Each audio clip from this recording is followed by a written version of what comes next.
अस्सलाम वालेकुम, मेरा नाम अतर अब्बास है। आप देख रहे हैं यूट्यूब चैनल अतर टेबल। दोस्तों, एक और मुल्तान में सोलर सिस्टम इंस्टॉल करने जा रहे हैं। स्ट्रक्चर और सोलर पैनल 10 किलो वाट का सिस्टम लगाने जा रहे हैं।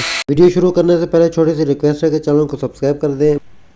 पहले जो मैंने मार्किंग की, मार्किंग के बाद स्ट्रक्चर कंप्लीट कर लिया है। इसके जो पैड जो बनाने थे मैंने, वो मार्किंग कम थी ताकि इसको हम लोग थोड़ा सा बड़ा कर सकें, पैड बड़े से बड़ा बना सकें, ताकि हमारी जो लेग है वो पैड के सेंटर में आ जाए। वाला सी चैनल नज़र आ रहा है, ये 16 गेज के अंदर है। ये जो पाइप है 3 इंच का, ये तकरीबन 12 गेज का हमने इस्तेमाल किया है। इसका सिविल का काम अभी होने वाला है, पैड बनाने इसके। स्ट्रक्चर तैयार किया है 12 पैनल का, ये L4 स्ट्रक्चर है। पहले सिविल का काम कर लेते हैं और उसके बाद सोलर पैनल इंस्टॉल करेंगे।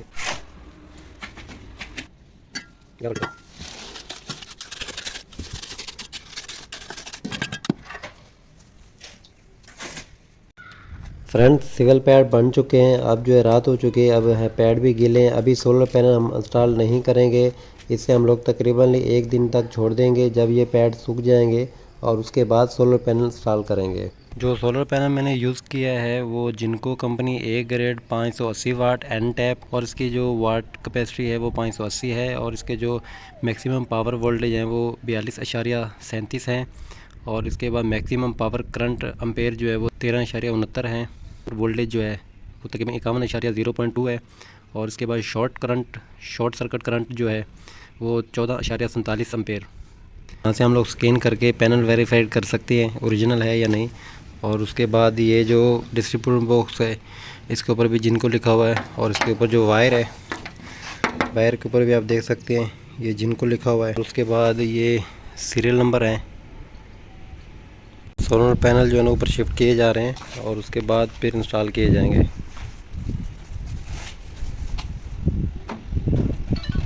और ये जे बोल्ट है, ये एक वाशर लगेगी, इसके साथ ये एक नट लगेगा, इसी तरह लगाया जाएगा। ये जे बोल्ट लगा हुआ है और ये वाशर डालकर हमने ये इसको टाइट करना है इसी तरह ही।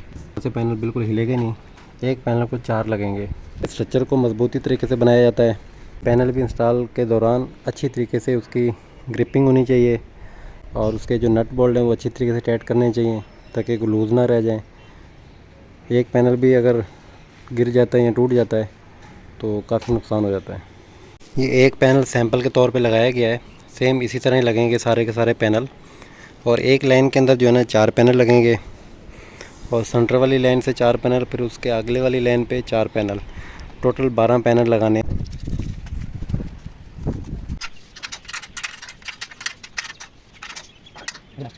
पैनल हमारे कंप्लीट इंस्टॉल हो गए हैं। इसके सीरीज़ में कनेक्शन करेंगे। सीरीज़ में कनेक्शन के बाद इस पाइप के ज़रिए यहाँ से नीचे उतारेंगे डीसी वायर, और वहाँ से यहाँ तक लेकर आएंगे। ये एक पाइप अंडरग्राउंड रखा हुआ है, इस पाइप के ज़रिए हम इन्वर्टर तक डीसी वायर लेकर जाएंगे। ग्रो वाट का इन्वर्टर है 10 किलो वाट का। इसकी अनबॉक्सिंग कर लेते हैं। इन्वर्टर की डाटा शीट है, और इसकी जो बुक है, बुक के ऊपर इंस्टॉलेशन के तरीका लिखा हुआ है, और सारे एरर कोड वगैरह इस बुक के अंदर ही रहेंगे। ये है इन्वर्टर ग्रो वाट कंपनी। यहाँ पे अर्थ का पॉइंट कनेक्ट होगा, और ये एक डीसी स्विच है,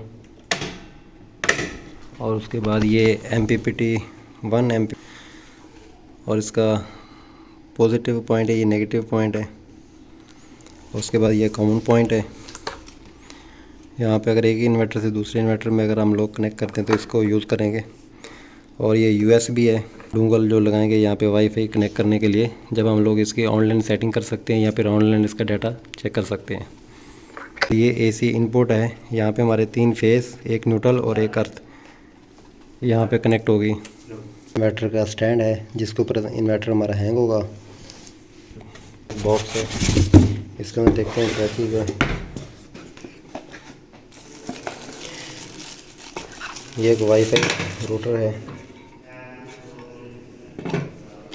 और उसके बाद ये AC इनपुट जो कनेक्टर है मेल, जो उसके साथ कनेक्ट करेंगे।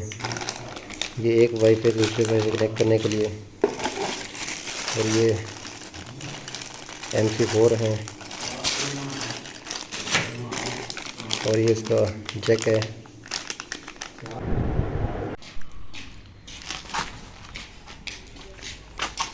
इस पाइप के अंदर एक हमारी अर्थिंग की तार आ रही है, दूसरी हमारी वापडा की तार आ रही है 10 mm की, जो नीचे इन्वर्टर के पास जाएगी। इस तार के अंदर 2 फेस आएंगे और बाकी इस साइड पे हमने लेनी है डीसी केबल। ये वो जगह है जिस जगह पर मैंने इन्वर्टर और कंट्रोल बॉक्स लगाना है। ये नीचे घर का मेन डीपी बॉक्स आ गया। इंस्टॉलेशन हमारी कंप्लीट हो गई है। अब इसे ऑन करके चेक करते हैं। सबसे पहले डीसी ब्रेकर ऑन कर लेता हूँ। अब इन्वर्टर के पास करंट आ चुका है। इन्वर्टर के साथ एक डीसी स्विच होता है, उसको ऑन कर लेता हूँ। इसको ऑन करने के बाद तकरीबन कुछ सेकंड तक रुकना होता है। रुकने के बाद फिर जब इन्वर्टर ऑन हो जाएगा उसके बाद फिर मैं एसी ब्रेकर ऑन करूँगा। इन्वर्टर के डिस्प्ले पे आप देख सकते हैं no AC power connection. AC breaker में ऑन करूँगा और उसके बाद फिर कुछ सेकंड लेगा। कुछ सेकंड के बाद फिर इन्वर्टर ऑन होगा। इन्वर्टर के डिस्प्ले पे आप देख सकते हैं वेटिंग लिखा हुआ है, थोड़ी देर में ऑन हो जाएगा। इन्वर्टर अब ऑन हो चुका है, प्रोसेस अभी कंप्लीट हो रहा है। सिस्टम हमारा ऑन हो चुका है। अभी धूप बिल्कुल नहीं है, धूप बिल्कुल कम है। 2.2 किलोवाट जनरेट कर रहा है। उम्मीद है कि आज की वीडियो अच्छी लगी होगी। अगर अच्छी लगी है तो लाइक कर दें। अपनी राय का इज़हार कमेंट बॉक्स में ज़रूर कीजिए। मेरे चैनल पे न्यू है तो चैनल को सब्सक्राइब कर दें, साथ में बेल आइकन प्रेस कर दें ताकि हमारी नई वीडियो आने वाली आपको मिल सके। वीडियो देखने का बहुत बहुत शुक्रिया। अल्लाह हाफिज़।